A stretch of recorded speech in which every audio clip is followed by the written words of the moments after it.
ഞങ്ങളെ ശ്രദ്ധിക്കുന്ന എല്ലാ പ്രിയപ്പെട്ടവർക്കും കർത്താവായ യേശുക്രിസ്തുവിന്റെ നാമത്തിൽ ഞങ്ങളുടെ മധ്യാഹ്ന വന്ദനം പ്രാരംഭമായി അറിയിക്കുന്നു. മഞ്ഞാടി ബഥേൽ ബ്രദറൻ സഭയുടെ ചുമതലയിൽ നടന്നു വരുന്ന പരസ്യയോഗ ശുശ്രൂഷകളാണ് ഈ പ്രദേശങ്ങളിൽ നടന്നു വരുന്നത്. ഇന്ന് രാവിലെ മുതൽ ഈ പരസ്യയോഗ ശുശ്രൂഷ ഞങ്ങൾക്ക് ആരംഭിക്കുവാനും ഈ ഉച്ചസമയത്ത് ഇവിടെ എത്തിച്ചേരുവാനും ഞങ്ങൾക്കിടയായതിൽ ഞങ്ങൾ ദൈവത്തെ സ്തുതിക്കുന്നു. ഞങ്ങളുടെ ഈ സുവിശേഷ സന്ദേശ യാത്രയിൽ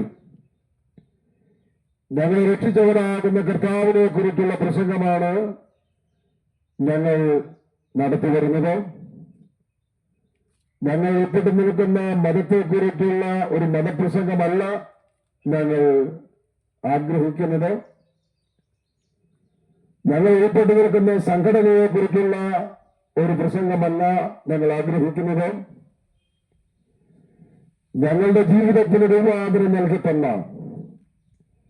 ഞങ്ങളുടെ ജീവിതത്തിലെ പാപമോചനം നൽകി തന്ന, സ്വർഗം സിംഹാസനവും ഭൂമി പാതവിടവുമായ ഈ മഹാദൈവത്തോടുള്ള ബന്ധം പുലർത്തുവാൻ ഇടയാക്കി തന്ന കർത്താവായ യേശുക്രിസ്തുവിനെ കുറിച്ചുള്ള സുവിശേഷത്തിന്റെ സന്ദേശമാണ് ഞങ്ങൾ പ്രസംഗിച്ചു വരുന്നത്.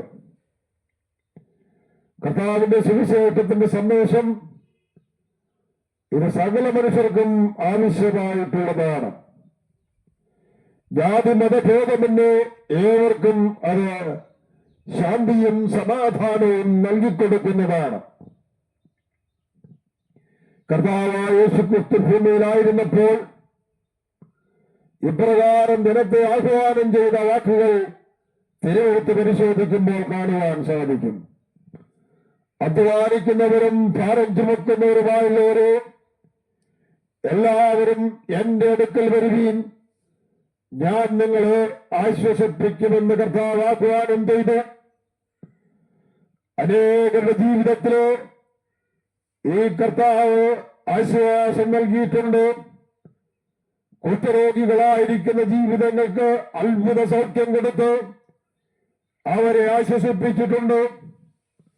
ബെഥേസ്ദ കുളക്കരയിൽ 38 വർഷക്കാലം പക്ഷവാത രോഗം പിടിച്ച് ആ കുളത്തിൽ നൂതൻ വെള്ളം കലക്കുന്ന സമയം നോക്കി ആ കുളത്തിലിറങ്ങിയാൽ സൗഖ്യം പ്രാപിക്കുമെന്നുള്ള പ്രതീക്ഷയോടുകൂടെ 38 വർഷം അവിടെ കിടന്നിരുന്ന ആ മനുഷ്യനെയും കർത്താവ് സൗഖ്യം കൊടുത്തവർക്ക് ആശ്വാസം കൊടുത്തു.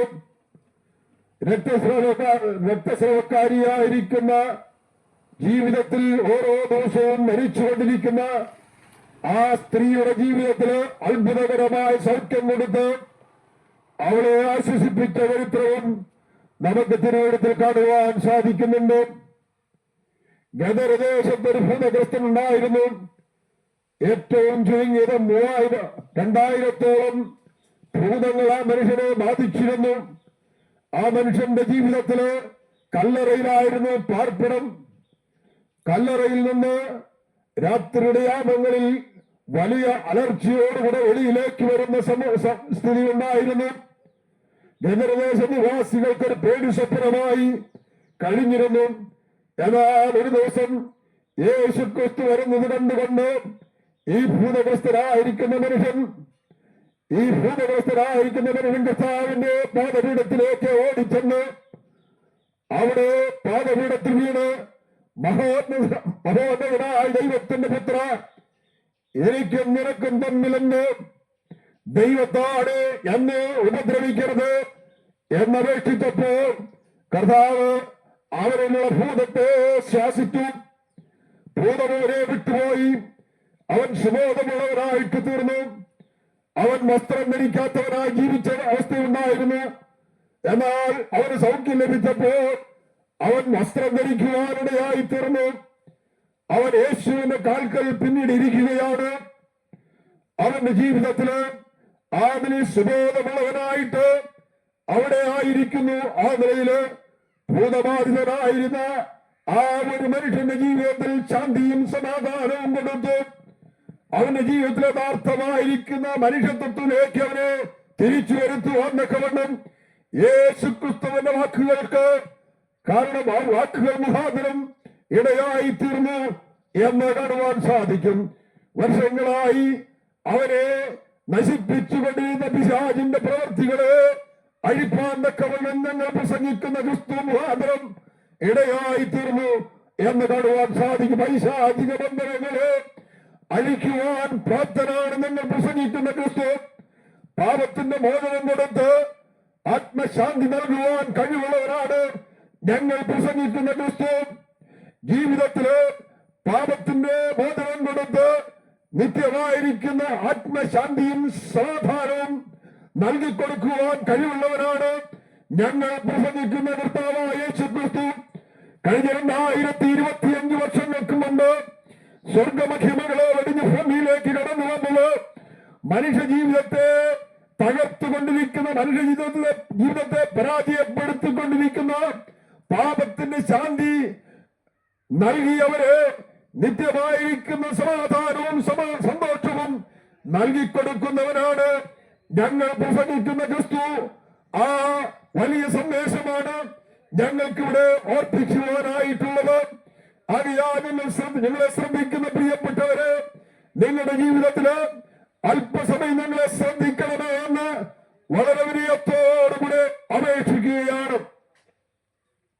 വിശുദ്ധ തിരുവെഴുത്തിന് പ്രകാരം പറയുന്നു, ഒരിക്കൽ മരിക്കുകയും പിന്നെ ന്യായവിധിയും ദൈവം മനുഷ്യർക്ക് വേണ്ടി നിയമിച്ചിരിക്കുന്നു. ക്രിസ്തുവും അങ്ങനെ തന്നെ അനേകരുടെ പാപങ്ങളെ ചുമപ്പാൻ ഒരിക്കൽ അർപ്പിക്കപ്പെട്ടു. ഒരിക്കൽ മരണം സംഭവിക്കും, പിന്നെ ന്യായവിധിയിലേക്ക് പോകേണ്ടി വരും. അത് ദൈവത്തിന്റെ വ്യവസ്ഥയാണ്. മനുഷ്യ ജീവിതം മരണത്തിന് അടിമപ്പെട്ടവരാണ്. ഞാൻ എന്റെ ജീവിതത്തിൽ ഇപ്പോഴൊന്നും മരിക്കയില്ല എന്ന് ചിന്തിച്ചുകൊണ്ട് പോകുമ്പോഴായിരിക്കാം മരണത്തിന്റെ തൊടുത്തവരും എന്നെ പിടിക്കുന്നത് എന്നുള്ളത് എനിക്ക് മനസ്സിലാക്കുവാൻ കഴിഞ്ഞു. ആ നിലയില് മരണത്തിന് തൊടുത്തവരും എന്നെ പിടിച്ചാൽ എന്റെ ജീവിതത്തില് മരണത്തിനപ്പുറം എനിക്ക് സ്വർഗത്തിൽ ചെന്ന് ചേരുവാൻ കഴിയുകയില്ല എന്നുള്ള ബോധ്യം നിങ്ങൾ എന്നെ ഭരിച്ചപ്പോൾ എന്റെ ജീവിതത്തില് മരണത്തിന് വിധേയപ്പെടുത്തുവാനിടയാക്കുന്ന, മരണത്തിലേക്ക് കൊണ്ടുപോകുന്ന പാപത്തിന്റെ പരിഹാരം യേശുക്രിസ്തു മുഖാന്തരം എന്റെ ജീവിതത്തില് എനിക്ക് സാധ്യമായി. അതെന്റെ ജീവിത അനുഭവമാണ് എന്ന് കാണുവാൻ സാധിക്കും. ഞാൻ ഉദ്ധരിച്ച വേദഭാഗം ഇപ്രകാരം നമ്മെ ഓർപ്പിക്കുകയാണ്. ഒരിക്കൽ മരിക്കും, പിന്നെ ന്യായവിധിയും ദൈവം മനുഷ്യർക്ക് വേണ്ടി നിയമിച്ചിരിക്കുന്നു. എന്തുകൊണ്ട് ഒരിക്കൽ മനുഷ്യൻ മരിക്കുന്നു? മരണമില്ലാത്തവനായിട്ടാണ്. ജീവിതത്തിൽ മരിക്കുവാൻ സാധ്യതയില്ലാത്ത അവസ്ഥയിൽ, നിഷ്പാപാവസ്ഥയിലാണ് മനുഷ്യനെ ദൈവം സൃഷ്ടിച്ചത്. വിശുദ്ധ വേദപുസ്തക ചരിത്രമത് നമ്മെ പഠിപ്പിക്കുന്നു. പാപമില്ലാത്തവനായി ജീവിതത്തിൽ ദൈവത്തോടുള്ള സംസർഗം നിർത്തുവാൻ യോഗ്യനായി, ദൈവമായിട്ടുള്ള കൂട്ടായ്മ ബന്ധം പുലർത്തുവാൻ യോഗ്യനായിട്ടാണ് മനുഷ്യനെ ദൈവം സൃഷ്ടിച്ചത്. ആദിൽ ആദ്യ മനുഷ്യനായ ആദം ഹവ്വായെ ദൈവം തന്നെ സ്വന്തം കരങ്ങൾ കൊണ്ട് സൃഷ്ടിക്കപ്പെട്ടു. ആദില് അവർക്ക് സന്തോഷകരമായി ജീവിക്കുവാൻ ഏദൻ പർദീസ് എന്ന ആ മനോഹരമായ തോട്ടത്തിൽ അവരെ ആക്കി. എന്നാൽ ആ തോട്ടത്തിൽ അനേക വൃക്ഷഫലം അവർക്ക് ഭക്ഷിപ്പാനായിട്ടുണ്ടായിരുന്നു. ദൈവം അവരോട് കൽപ്പിച്ചു, തോട്ടത്തിന് നടുവിൽ ഒരു വൃക്ഷമുണ്ട്. ആ വൃക്ഷം നന്മ തിന്മകളെ കുറിച്ചുള്ള അറിവിന്റെ വൃക്ഷമാണ്. അത് നിങ്ങൾ തിന്നരുത്, മറ്റെല്ലാ വൃക്ഷത്തിന്റെയും ഫലം നിങ്ങൾക്ക് തിന്നാം. ദൈവം മനുഷ്യരോട് കൽപ്പിച്ചു, ആദാംമാരോട് കൽപ്പിച്ചു. എന്നാൽ പിശാചായവൻ പാമ്പിന്റെ വേഷത്തിൽ വന്ന് ഹവ്വയോട്, ദൈവം സൃഷ്ടിച്ചിരിക്കുന്ന ആദാമിന്റെ ഭാര്യയാകുന്ന ഹവ്വയോട് പറഞ്ഞു, തോട്ടത്തിൽ നിൽക്കുന്ന യാതൊരു വൃക്ഷത്തിന്റെയും ഫലം നിങ്ങൾ തിന്നരുതെന്ന് ദൈവം വാസ്തവമായി കൽപ്പിച്ചിട്ടുണ്ടോ എന്ന് ചോദിച്ചപ്പോൾ കൽപ്പിച്ചിട്ടുണ്ട്. തോട്ടത്തിന് നടുവിൽ നിൽക്കുന്ന ഒരു വൃക്ഷമുണ്ട്, നന്മകളെക്കുറിച്ചുള്ള അറിവിൻ വൃക്ഷം. ആ വൃക്ഷത്തിന്റെ ഫലം മാത്രം നിങ്ങൾ തിന്നരുത്, തിന്നുകയും അരുത്, ആ വൃക്ഷത്തെ തൊടുകയും അരുത് എന്ന് ദൈവം കൽപ്പിച്ചിട്ടുണ്ട്. എന്ന് പറഞ്ഞു. എന്നാൽ പിശാചായൻ പറഞ്ഞു, ദൈവം അങ്ങനെ പറഞ്ഞതിന് കാര്യം എന്താണെന്ന് അറിയാമോ? നിങ്ങൾ നന്മ തിന്മകളെ കുറിച്ചുള്ള അറിവുള്ളവരായി തീരുമാനിക്കുവാൻ വേണ്ടിയാണ്. നിങ്ങളുടെ കണ്ണുകൾ തുറക്കപ്പെടാതിരിക്കുവാൻ വേണ്ടിയാണ്. നിങ്ങൾ ദൈവത്തെ പോലെ ആകാതിരിക്കാൻ വേണ്ടിയാണ് എന്നാണ് പിശാച് ഹവ്വയോട് പറഞ്ഞത്. അപ്പോൾ ഹവ്വ ചിന്തിച്ചു, ദൈവം ഞങ്ങളെ പറ്റിക്കുകയാണല്ലോ ചെയ്തത്. ആകയാൽ ദൈവം പറഞ്ഞ വാക്കുകളെ ഹവ്വ അവിശ്വസിച്ചുകൊണ്ട് പിശാച് പറഞ്ഞ വാക്കുകളെ വിശ്വസിച്ചു. ദൈവം വിലക്കിയ വൃക്ഷഫലം ഹവ്വ പറിച്ചു തിന്നു ആദാമിനും കൊടുത്തു എന്നാണ് നാം വായിക്കുന്നത്. അങ്ങനെ ആ വൃക്ഷഫലം തിന്ന ആ നിമിഷത്തിൽ ആദംഭവന്മാരുടെ ജീവിതത്തിൽ കുറവുള്ളവരായിട്ട് തീർന്നു. അവർ നട്ടരായി തീർന്നു. അവരുടെ ദൈവിക തേജസ് അവരിൽ നഷ്ടപ്പെട്ടു. അവർക്ക് പിന്നീട് ദൈവം തോട്ടത്തിലേക്ക് വരുമ്പോൾ ദൈവത്തോട് അടുത്ത് വരുവാൻ കഴിയാത്ത അവസ്ഥയാണ് ഉണ്ടായിരിക്കുന്നത്. ആകയാൽ ദൈവത്തോട് അനുസരണക്കേട് കാണിച്ച ആദംഭവന്മാര് ദൈവത്തിൽ നിന്ന് വളരെ അകന്ന് ജീവിക്കുകയാണ്. വിശുദ്ധ വേദപുസ്തകം നമ്മെ ഓർപ്പിക്കുന്ന ഭാവിയാകുന്ന മനുഷ്യൻ അതിക്രമങ്ങളിലും പാപങ്ങളിലും മരിച്ചവരാണ്. പിശാചിന്റെ കളിഭാവിയായി ജീവിക്കുന്നവരാണ്. അന്ധകാരത്തിൽ ജീവിക്കുന്നവരാണ്. ജീവിതത്തില് ദൈവസന്നിധിയിൽ നിന്ന് വളരെ വിദൂരതയിൽ കഴിയുന്നവരാണ്. ആടുകളെ പോലെ തെറ്റി ഉണരുന്നവരാണ്. ദൈവത്തിന്റെ കരുണ ലഭിക്കാൻ അർഹതയില്ലാത്തവരാണ്. ദൈവമായിട്ടുള്ള സംസർഗം പുലർത്തുവാൻ കഴിയാത്തവരാകുന്നു എന്ന് തിരുവെഴുത്തിൽ നമ്മെ ഓർപ്പിക്കുകയാണ്. പാപമാണ് ലോകത്തിലെ സകല പ്രശ്നങ്ങൾക്കും കാരണം. രാഷ്ട്രീയ തലങ്ങളിൽ ദൈവസന്നിധിയിൽ ദൈവമായിട്ടുള്ള ബന്ധമില്ലാതെ ജീവിക്കുന്നത് കൊണ്ടാണ് ആ രാഷ്ട്രീയ തലങ്ങളിൽ പ്രശ്നങ്ങൾ ഉണ്ടാകുന്നത്. ജീവിതത്തില് അഴിമതിയും അക്രമവും ജീവിതത്തിൽ കളിയാടിക്കൊണ്ടിരിക്കുന്ന അവസ്ഥ പാപത്തിന്റെ പ്രവൃത്തിയാണ് അതിന് കാരണമെന്നുള്ളത് കാണുവാൻ സാധിക്കും. എന്നാൽ മനുഷ്യ ജീവിതത്തിൽ ശാന്തമായ ഒരു ജീവിതം, ശാശ്വതമായ ജീവിതം, ശാന്തിയും സമാധാനവും അനുഭവിക്കാൻ കഴിയുന്ന ഒരു ജീവിതം നമ്മെ കീഴടക്കിയിരിക്കുന്ന പാപത്തിന്റെ പരിഹാരം ഉണ്ടാകണം. അത് കർമ്മമാർഗത്താൽ സാധ്യമല്ല, ഭക്തിമാർഗത്താൽ സാധ്യമല്ല, മതകർമ്മങ്ങൾ അനുഷ്ഠിക്കുന്നത് കൊണ്ട് സാധ്യമല്ല, പുണ്യസ്ഥലങ്ങൾ സന്ദർശിച്ചുകൊണ്ട് ദൈവത്തെ പ്രസാദിപ്പിക്കുവാൻ വേണ്ടി നേർച്ച കാഴ്ചകൾ കൊടുക്കുന്നത് കൊണ്ടും സാധ്യമല്ല. മനുഷ്യന്റെ നിസ്സഹായ അവസ്ഥ ദൈവം കണ്ടപ്പോഴാണ് ദൈവം മനുഷ്യരെ രക്ഷിക്കാൻ വേണ്ടി ഒരു രക്ഷാമാർഗം ഒരുക്കുന്നത്. അത് കർത്താവായ യേശു ക്രിസ്തുവാണ്. യേശു ക്രിസ്തു ലോകത്തിലേക്ക് വന്നത് പാപികളെ രക്ഷിക്കാനാണ്. പാപത്തിന്റെ പരിഹാരം നൽകിയും പാപത്തിന് മോചനം നൽകിയും പാപിയാകുന്ന മനുഷ്യനെ ദൈവത്തോട് ബന്ധം പുലർത്തുവാൻ യോഗ്യരാക്കി തീർക്കുവാൻ വേണ്ടിയാണ് യേശു ക്രിസ്തു ലോകത്തിലേക്ക് വന്നത് എന്ന് കാണുവാൻ സാധിക്കും. പാപമില്ലാത്തവൻ, പാപമറിയാത്തവൻ, പാപം ചെയ്തിട്ടില്ലാത്തവൻ ലോകത്തിലേക്ക് വന്നു. മനുഷ്യവർഗത്തിന്റെ പാപങ്ങളെ ചുമന്നുകൊണ്ട് മനുഷ്യവർഗത്തെ ജീവിതത്തിൽ നിരാശയിലേക്ക് ആഴ്ത്തുന്ന പാപത്തിന്റെ പരിഹാരം യേശു ക്രിസ്തുവിന്റെ ക്രൂശുമരണത്തിൽ കൂടെ നമുക്ക് സാധ്യമാക്കി എന്ന് നമുക്ക് കാണുവാൻ സാധിക്കും. അങ്ങനെ പാപിയാകുന്ന മനുഷ്യൻ രക്ഷിക്കുന്ന സന്ദേശമാണ് സുവിശേഷത്തിന്റെ സന്ദേശം. പാപിയാകുന്ന മനുഷ്യന് ദൈവത്തോട് ബന്ധം പുലർത്തുവാൻ ഇടയാക്കുന്ന സന്ദേശമാണ് സുവിശേഷത്തിന്റെ സന്ദേശം. പാപിയാകുന്ന മനുഷ്യന് പാപബോധം ലഭിച്ച് മരണത്തിനപ്പുറം നിത്യമായിരിക്കുന്ന മോക്ഷത്തിലേക്ക് നടത്തുന്ന സന്ദേശമാണ് സുവിശേഷത്തിന്റെ സന്ദേശം. ഈ സുവിശേഷമാണ് നമുക്ക് ശാന്തിയും സമാധാനവും നൽകുന്നത്. നമ്മുടെ രാജ്യത്തെ സംബന്ധിച്ചെന്ന് പരിശോധിച്ചാൽ പുറകോട്ട് തിരിഞ്ഞു നോക്കുമ്പോൾ നമ്മുടെ രാജ്യത്ത് ശരിയായിരിക്കുന്ന വിദ്യാഭ്യാസം ലഭ്യമാകുവാനിടയാക്കിയത് അമേരിക്കൻ മിഷണറിമാര്, വിദേശ മിഷണറിമാർ ഇവിടെ വന്ന് സ്കൂളുകൾ സ്ഥാപിച്ചത് കൊണ്ടാണ്, അക്ഷരാഭ്യാസം കൊടുക്കുവാൻ ഇടയായത് കൊണ്ടാണ്. അതിന് മനുഷ്യ ജീവിതത്തില് അറിവുണ്ടാക്കി തരുന്ന, മനുഷ്യ ജീവിതത്തില് യഥാർത്ഥമായിരിക്കുന്ന മനുഷ്യത്വം ഉണ്ടാക്കുവാനിടയാക്കുന്ന ദൈവസ്നേഹം ഈ വിദേശ മിഷണറിമാർ കടന്നു വന്ന് സ്കൂളുകൾ സ്ഥാപിച്ച് അവർക്ക് അക്ഷരാഭ്യാസം കൊടുത്ത് അവരുടെ ജീവിതത്തില് അവരുടെ കണ്ണുകളെ തുറക്കുവാൻ ഇടയാക്കി. പിന്നെ നമ്പ്യാര് പറഞ്ഞു,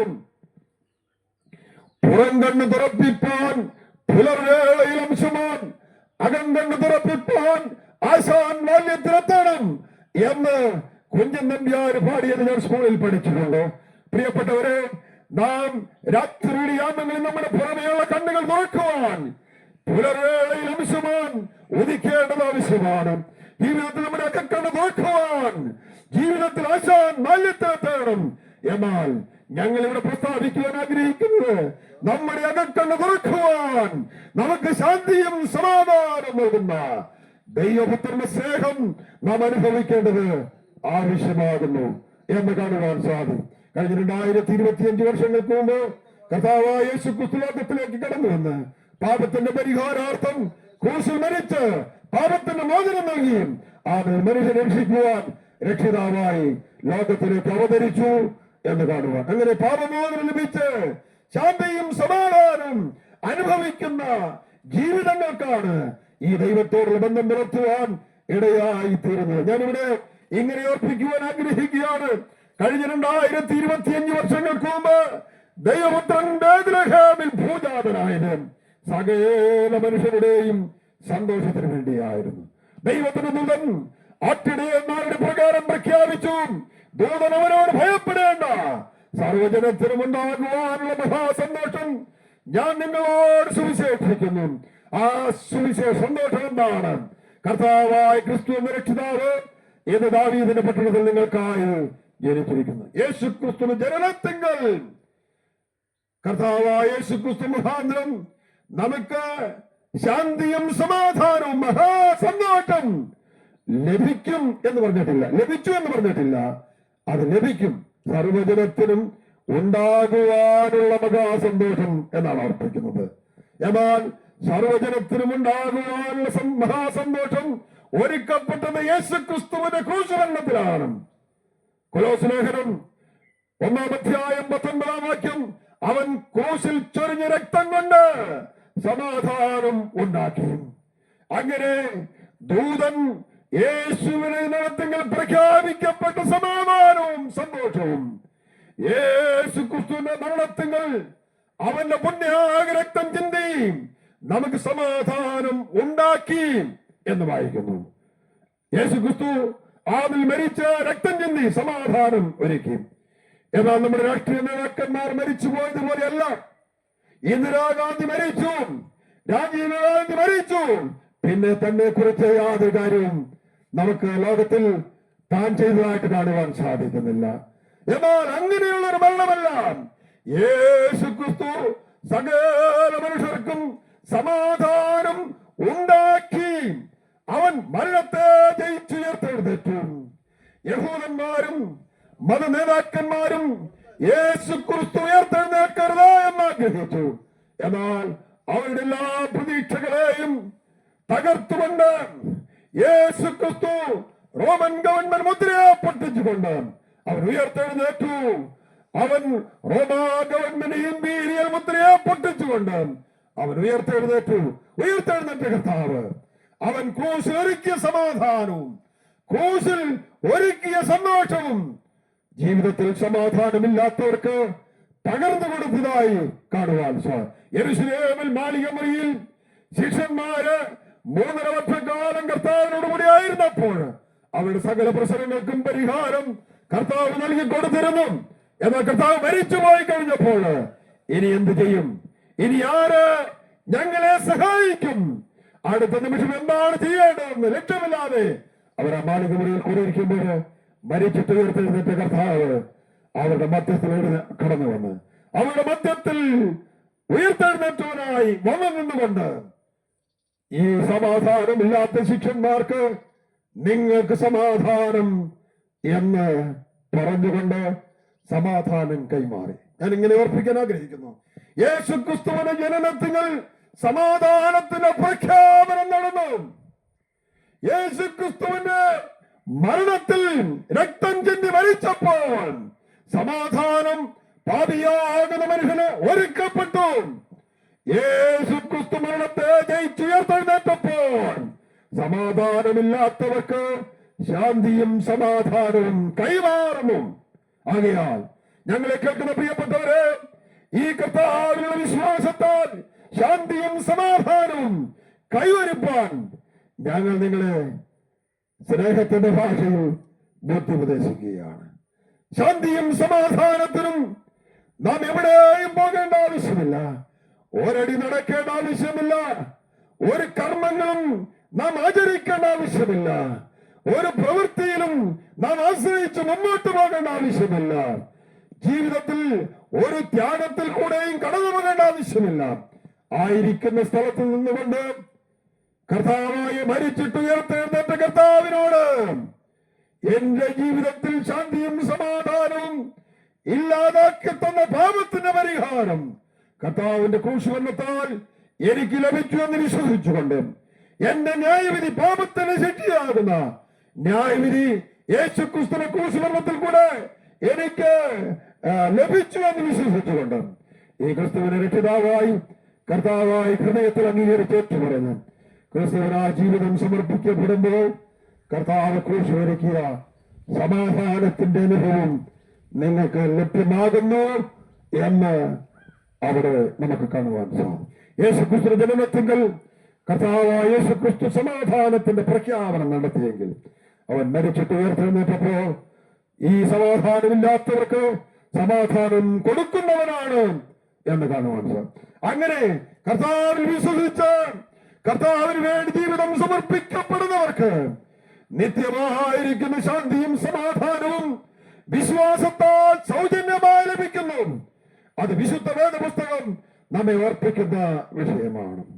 ഈ കർത്താവിൽ വിശ്വസിച്ച് ശാന്തിയും സമാധാനവും അനുഭവിക്കുന്നവർക്ക് ലഭിക്കുന്ന സമാധാനത്തിന്റെ അനുഭവം തിരുവെഴുത്ത് നമ്മെ ഓർപ്പിക്കും. ഒന്നാമതായിട്ട് ഈ കർത്താവിൽ വിശ്വസിച്ച് ശാന്തിയും സമാധാനവും അനുഭവിക്കുന്നവർക്ക് ദൈവത്തോട് സമാധാനം പുലർത്തുവാൻ സാധിക്കും.